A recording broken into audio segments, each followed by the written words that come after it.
Во рамките на одбележувањето на Денот на книгата и авторското право 23 април, денеска во јавната општинска установа библиотека Искра се одржаа неколку активности за достојно одбележување. Пред присутните читатели и членови, библиотекарите Илија Захариев и Магдалена Кочовска-Салтирова ги прочитаа пораките за годинешното празнување. Светската порака од Елена Бокова од УНЕСКО, како и македонската порака од Иван Джепаровски, беа прогласени недобрите читатели за минатата година по категории. Во категоријата деца и младенци, за најуспешен читател беше прогласена Сандра Костадинова со 68 прочитани книги, додека во категоријата за возрастни, наградата и припадна на Наталија Тодосиева со прочитани 176 книги.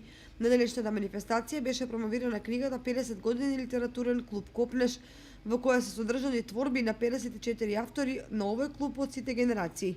Литературниот клуб Копнеш од Кочани годинава го објавува своето најново поетско издание, поетскиот алманах, посветен на 50 годишнината од работењето на клубот.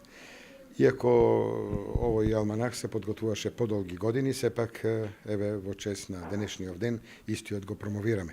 Во него се содржани некаде околу 60 автори кои твореле во изминативе 50 на години.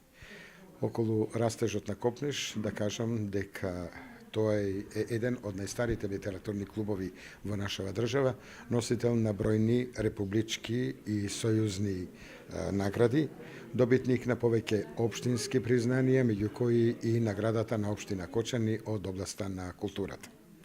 Досега литературниот клуб Копнеш објавил 3 поетски алманаси, а во него членуваат и членови кои ги објавиле своите први поетски објави во рамките на литературниот клуб. Двајца од неговите членови се и членови на Друштвото на писателите на Македонија. Светскиот ден на книгата и авторското право е прогласен од страна на УНЕСКО и започна да се празнува од 1995 година. Целта е да се одаде признание на книгите и писателите и луѓето повторно да го пронудат задоволството во читањето или да продолжат да уживаат во пишаните дела.